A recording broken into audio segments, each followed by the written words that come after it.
Hello everyone, and now welcome to a game between LawLiet and Guagua. This game taking place here on Autumn Leaves. LawLiet has spawned as the red Night Elf player on the bottom left-hand side of the map. Meanwhile, on the top right-hand side of the map, Guagua spawning as that yellow orc. Altar of Storms Orc Burrow Barracks could be Blade Master or Farseer at this point, but it doesn't look like Headhunters as of yet. Going up against Keeper of the Grove with Ancient of War and Early Archers. Pretty standard opening coming in from the Night Elf. Meanwhile, it is going to be a Blade Master coming in from Guagua as things are already getting underway. All right, 2-minute mark has been reached. Let's take a look at what will be going down here. Blade Master waiting for the shop to open, sells that Scroll of Town Portal, picks up and already using that Scroll of Speed to quickly get out across the map. All right, that Scroll of Speed looking to perhaps put a bit of pressure down onto his opponent, or perhaps take some of that precious experience. Is he going to be able to do that? That is the question right now, as the Blade Master gets that. Oh no, does not get the final shot off. Actually just helps the Keeper of the Grove creep a little bit and is now backing away. It didn't work out all that well. Didn't really need a wind walk until a little bit later, but then again, I guess he was trying to recover some of his mana, as well as that Scroll of Speed gives maximum movement speed without, and well, wind walk at that point does absolutely nothing. All right, Wisp heading out to every single different corner of the map here, as the Blade Master wants to try and disrupt a bit of the lumber harvesting of LawLiet. There's a detonation. Meanwhile, the Keeper of the Grove off to the north, actually placing down a bit of pressure and able to zone out that unit there. There goes an Entangle. So it was Entangle first over Treants, as the Peon going to end up getting taken out here. Keeper of the Grove still wants to try and get to level 2. He wants that second ability to be able to zone out and control the pacing of this game, as the Blade Master goes to meet and greet this Keeper of the Grove. All right, bit of damage. Nope. Heroes just passing by each other in the night. Not much going on there. Blade Master still not on the board at all in terms of experience, as we see a Staff of Teleportation now being purchased by the Blade Master, perhaps to try and do a bit more harassment. Keeper of the Grove coming over to try and support all of these archers here. A bit of focused fire damage, as the Keeper of the Grove now getting very close to level 2. Blade Master going to be coming in from the north, spots this here, and going to get perhaps some critical strikes as somewhere else picks up the tome. That is it. Going now after the archer. No, not going after the archer. Going after the Hunter's Hall. Could be able to force the Hunter's Hall to cancel. Instead, gets entangled for all of his efforts and going to try and still burst down this Hunter's Hall here. 1, 2, 3. Is he going to be able to force a cancellation? No, another entangle to buy a little bit of time, as this Hunter's Hall down to 70 hit points, down to 55, and now being forced to use a wind walk in order to get away. Blade Master is inside the base here. Is he going to attempt to take down the Hunter's Hall, or perhaps go after Wisps? That is the question. Guagua healing salve now going after the Hunter's Hall here. Archers going to try and put in a little bit of pressure. He's now going after some of those Wisps. Has enough to do a wind walk to continue that heal, and is now ends up being blocked right inside the base. All right, that is a tough sell now. Blade Master is stuck inside the base with really nowhere to go. Has a Staff of Teleportation if necessary. Perhaps is waiting for the Staff of Teleportation, or waiting for waiting for a little bit more mana to be able to wind walk back out if the time comes. We can see that the Keeper of the Grove is right there. Are we going to see an Entangle? Yes, we are. Blade Master once more getting the Entangle. Going to try and retreat all the way back here. And once he's all the way in the back, in a healing salve, and then perhaps wind walk once more. This Blade Master, level 1 Blade Master with absolutely no experience, still causing quite a bit of problems here, but he's actually fine if this Moonwell gets completed. If that Moonwell gets completed, LawLiet is unable to build any of his buildings inside this location here unless he actually destroys his Altar of Elders or some other building. Blade Master now going after the Archer here, and this may end up changing how LawLiet approaches his Sim City to the base, not being able to build along the inside as bears. I don't believe will be able to make their way out. Maybe druids of the Talon, but or maybe dryads. I'm not quite sure about the size there. Staff of teleportation on the way out. Keeper of the Grove going to get an entangle on the Blade Master, and that Blade Master now has nowhere to go. Beautiful play by LawLiet, getting a Staff of Teleportation and get inside his own base.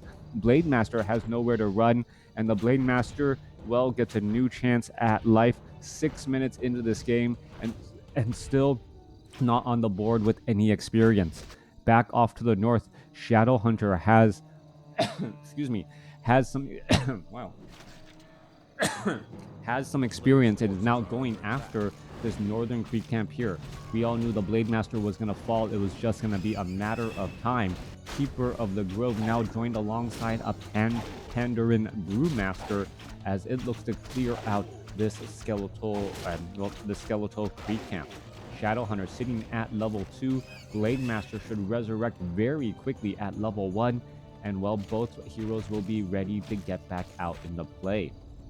You can see Ancients of Wind actually being, and Ancients of Lore being built outside of the base, and we'll see if that actually changes anything in the overall dynamic. We've seen so many players play, we've seen so many games of Warcraft 3 where those Ancients are always placed inside that semicircle of moonwells that it just looks kind of strange when it does not do that. Finally watching you live. Where do you live? I live in California, so it is very early in the morning for me. But thank you for tuning in. Keep up your amazing job. Watch all the videos on YouTube. Please continue to watch those videos on YouTube. YouTube is pretty much my bread and butter in order to keep this channel going. Thank you everyone out there on YouTube who is watching. I guess this would be a good time for a plug. If you like what you see, definitely remember to subscribe. If you don't like what you see, well, you probably like Warcraft and just don't like me, so I just have to accept that fact. Anyways, Shadowhunter's nearly at level 3. Blade Master trying to get to level 2. Does have dual claws of attack +5. Should be able to rack up quite a bit of damage as we now see level 3 on that Shadowhunter. Level 3 Shadowhunter, level 2 Serpent Wards trying to poke around a little bit of damage. Drunken Haze, Breath of Fire from that Panda. Panda also has healing wards. Should be able to get in quite a bit of healing as the Shadowhunter now trying to keep all of his units alive. Alright, a bit of Druid of the Talon damage plus Dryad, slow poison, making a difficult retreat for that Grunt. Dual level 3 heroes with some powerful consumable items and a decent amount of mana. The army is actually rather small though, with only archers, dryads, and druids of the Talon. We're looking at 46 supply compared to 33. When I mean small, I meant not in the size of the army, but the size of the units. Doesn't have anything that can really tank that front line, as those treants well, get taken down pretty quickly. 6:19 in the morning here. Coming back around, we are at Stronghold. We're getting up some more raiders and grunts, getting those reinforced defenses as those druids of the Talon, archers, and dryads will be really gunning after those burrows, as that is the weakest part of the orc army. All right, Guagua is actually in quite a bit of trouble. Cannot lose any orc burrows. Gonna lose one most likely here, as we see ensnares now go down. No Breath of Fire even needed, as well, supply blocking Guagua. More damage still adding on through treants, taking down and stopping the construction of one, as the Panda able to, well, get another Drunken Haze, Breath of Fire off, racking up that damage. 45 supply compared to 38. New orc burrows trying to be replaced, as we see raiders beautifully microed into the back, but however their healing salves may not be lasting very long. 35 supply compared to 42, no longer under the coverage of the orc burrows, as we see all of these serpent wards poking out quite a bit of damage. Raiders wanted to get in additional spiritlings here. Treants are going to get taken down. Blade Master looking to fight off more things here, as we see a quick attack to try and get away. There you are, the Scroll of Town Portal. Perhaps that Panda needed to move, and the Panda was able to get close enough range to be whisked away from that scroll by that Scroll of Town Portal. Shadowhunter sitting at level 3, clarity potions, healing salves, needs to rebuild this army and do it quickly. Meanwhile, back at home of LawLiet, LawLiet still has full charges on that healing ward and should be able to establish up an expansion right behind this. Healing wards are generally very powerful for, well, those big supply units, bears, high hit point units, mountain giants, as it is a percentage heal. Really appreciate when talking and repeating changes from patches or old times. Really helps keeping knowledge up. Oh, thank you. Coming back around, Shadowhunter off to the north here, looking to clear out additional creep camps. Rage Wildkin should be easy to ensnare and poke down, especially with 3 level 2 Serpent Wards dealing that 27 to 30 damage here, and rather high damage indeed, but doesn't get any of the bonuses that, well, that the Kodo Beast gives. Down to the south, we see an Ancient of War acting as a sentry at the mercenary camp, and this expansion is nearly up and operational.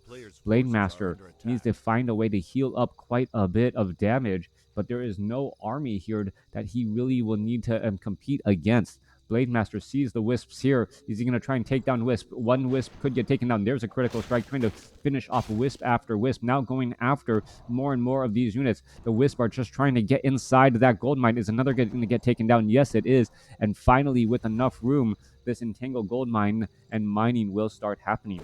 Off to the north here, Shadowhunter picking up Vampiric Aura. That is going to definitely help out the grunts here and these raiders as they charge on head on into battle, getting in just even a little bit of additional regeneration or healing onto that front line, and well, protects that back line so much longer, as the front line just will not end up falling.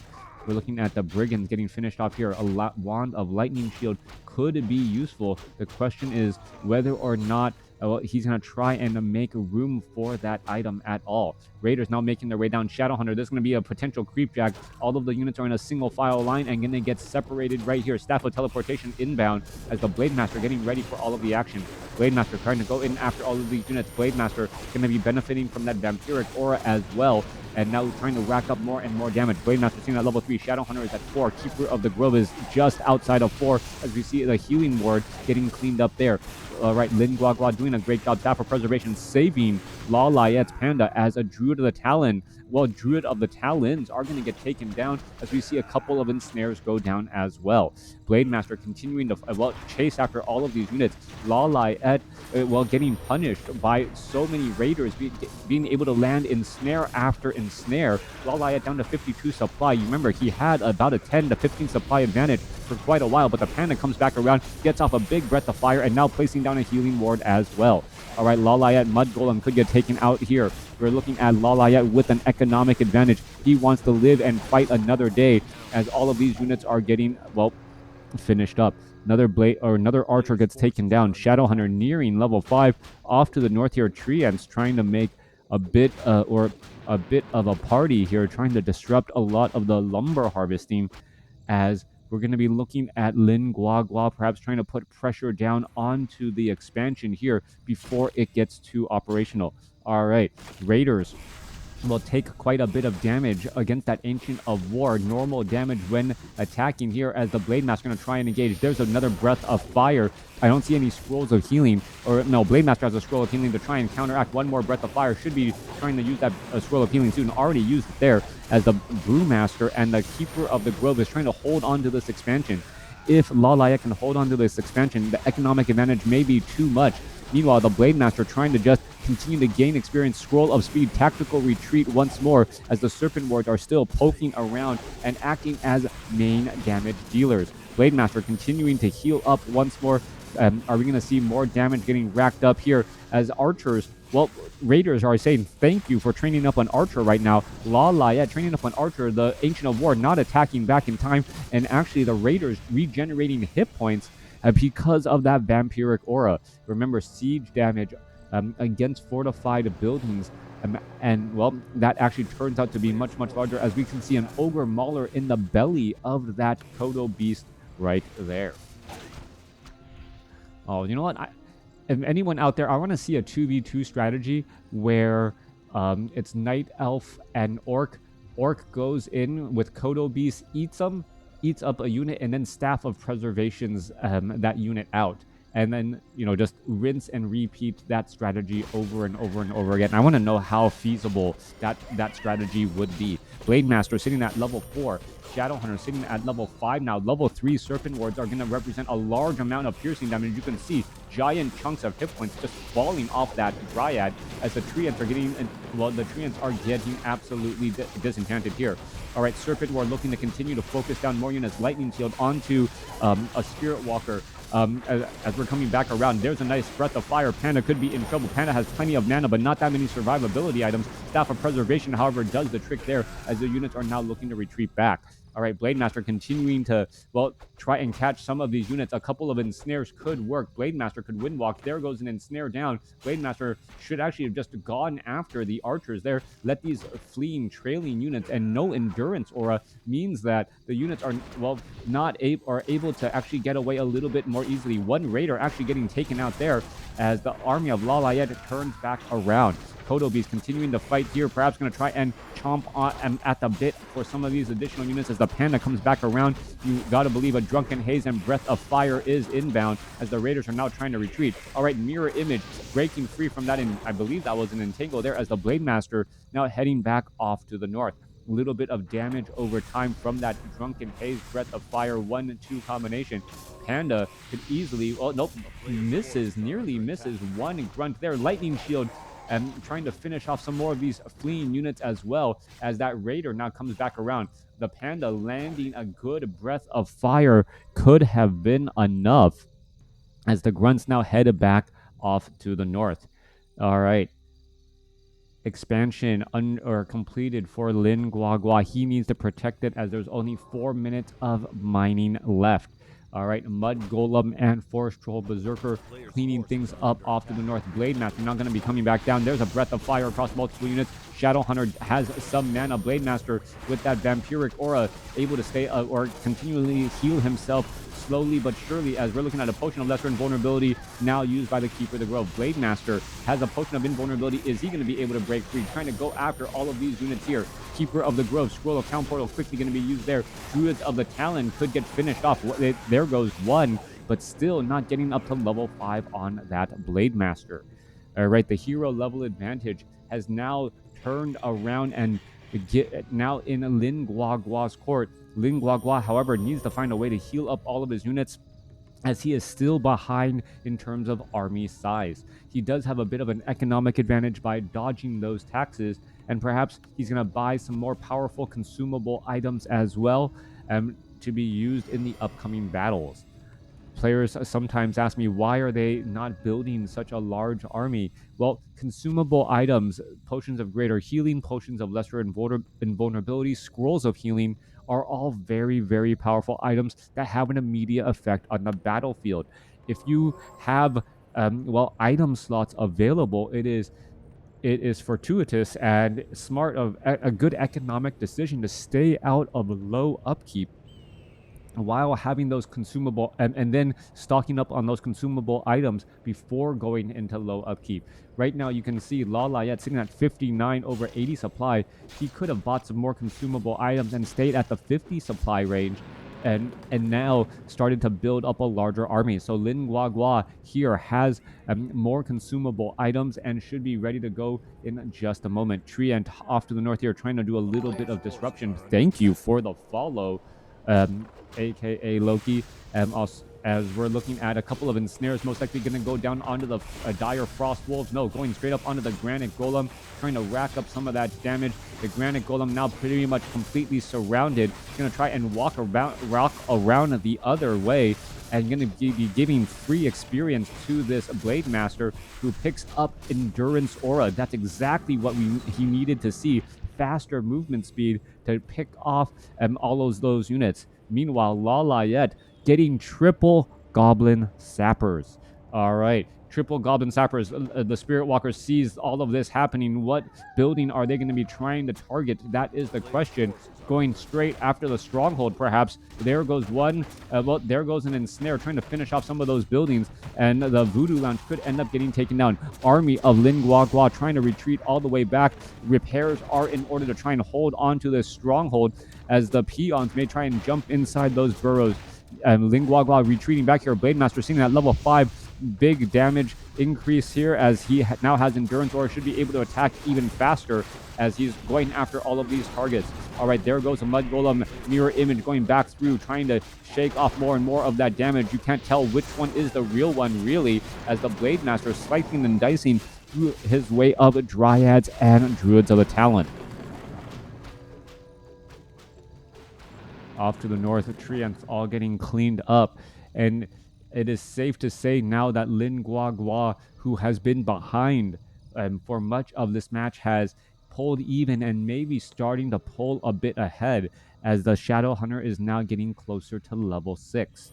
The only real difference right now is the tech to tier 3. LawLiet finally teching to tier 3. We don't see a tech to Fortress, though, as the Blade Master, the Blade Master still has room for some consumable items if he chooses to buy them.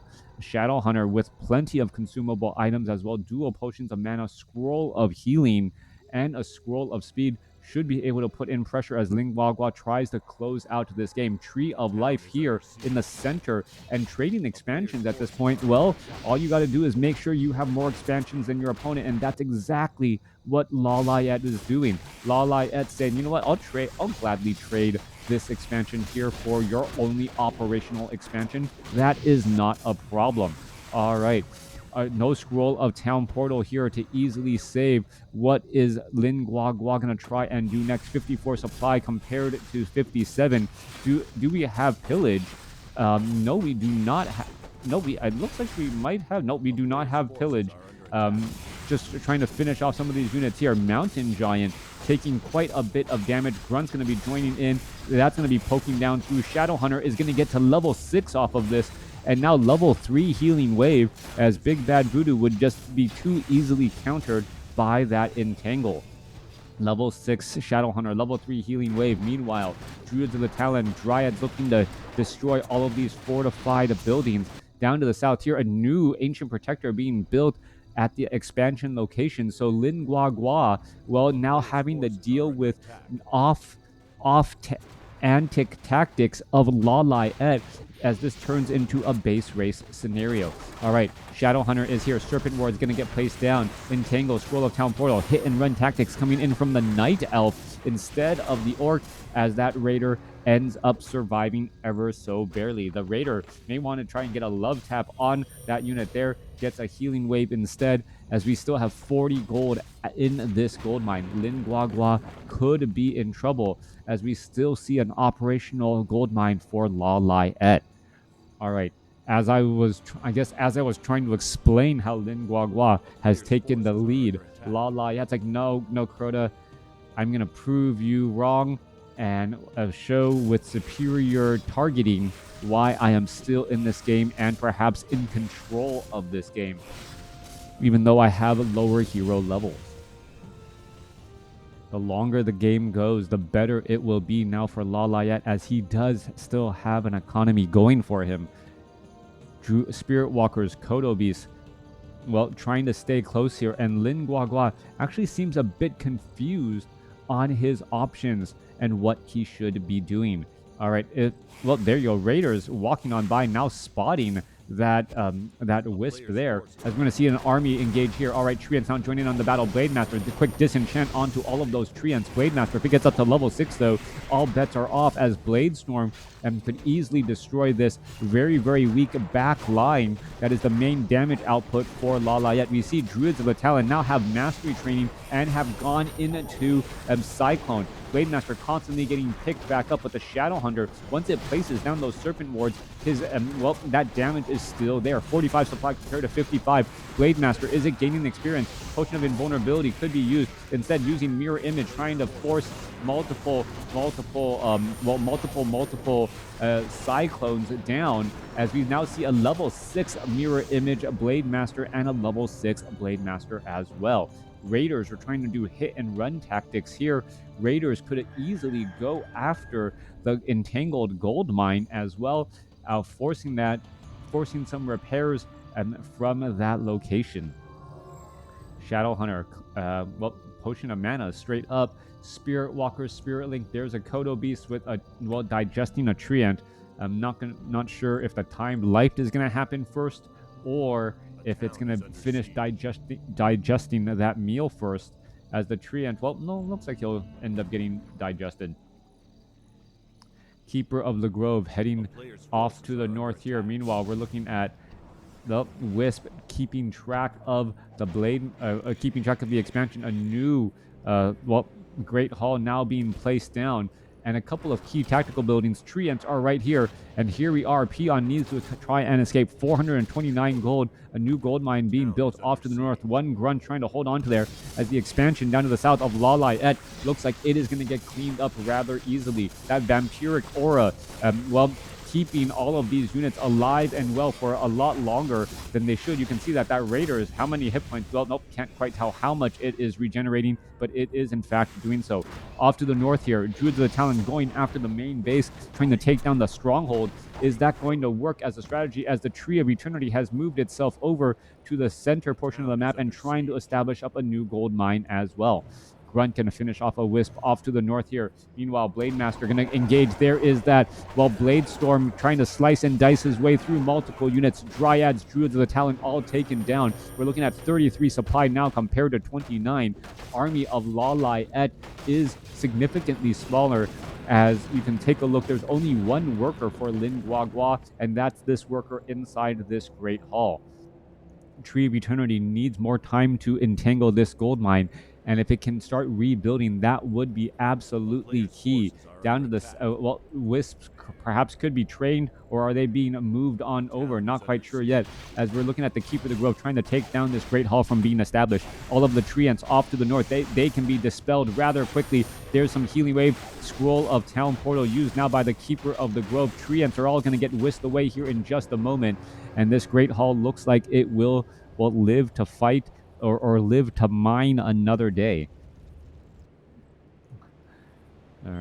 Coming back down to the south here, Blade Master, dual claws of attack, looking to, well, perhaps pick up some additional items here. Shadow Hunter being brought over as well. Get some vampiric aura on that Blade Master and let it heal up quite a bit of damage. Meanwhile, Treants are still marching off to the north here, as the expansion of LawLiet is once again operational.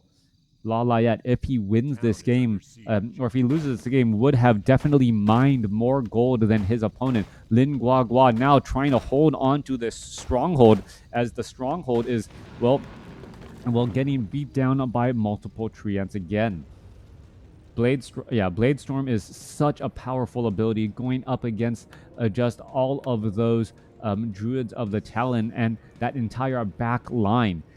Just racking up much of that damage here. Shadow Hunter is in position. Serpent Wards being placed down. Raider is now going to be joining in on the battle. Vampiric Aura, how much damage is he going to be able to heal up? That is the question there, as we're looking at more and more damage just rack up here. Grunt getting healed, but getting what? Additional points of hit points for every single attack. Treants once again still attempting to take down the stronghold. Meanwhile, this base is up and operational and mining away. There's a Breath of Fire. Peon says, you know what, I'm not saving this building, it is already going down.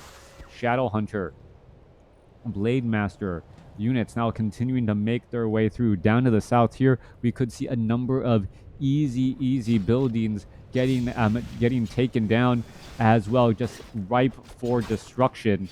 Shadow Hunter sitting at level 6, Blade Master sitting at level 6. Still, the Keeper of the Grove and the Panda, if the fight goes their way temporarily, could get to do a level 6 as well, and that would greatly change the course and outcome of this battle as well. Breath of Fire trying to finish off all of these peons, get a little bit more experience as the Druids of the Talon are chasing after this Goblin Zeppelin as well. All right, base race scenario, a new Tree of Life being built down to the south here. Blademaster looking to finish off another Ancient of Wind and then perhaps take down the rest of these remaining buildings here. 37 supply compared to 24. The real story is 18 supply army compared to 32, nearly double in size.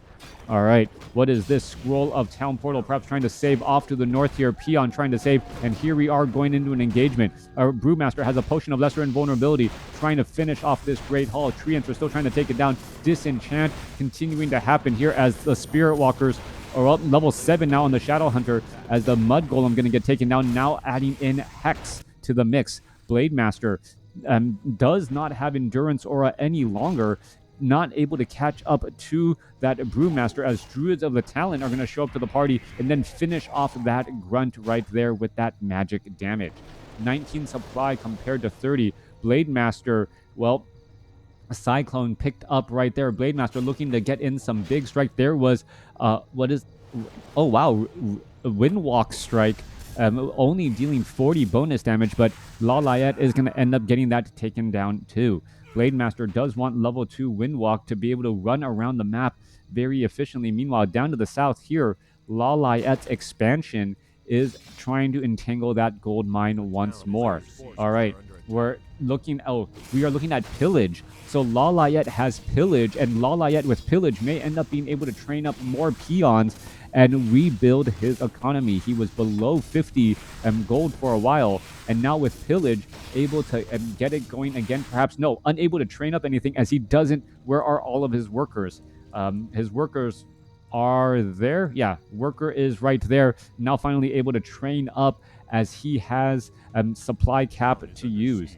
Down to the south here, Blademaster now looking to finish off another Moonwell. There is a new Moonwell being built off to the side. It is going to end up being revealed here in just a moment, as the Keeper of the Grove and the Brewmaster both just shy of level 6. All right, dual level 6 could be the difference here. One peon trying to mine away. Keeper of the Grove is going to find that there's some treants, finish off that peon, and well, dual level up is possible as the treants try to finish that up. Is going to be a dual level 6 hero? Yes, it is. So LawLiet and Lin Guagua now both at levels, both having ultimate abilities. All right, Earth, Storm, and Fire online. We could be looking at Tranquility as well. Wisps are all across here. Treants are now trying to join in on the fight.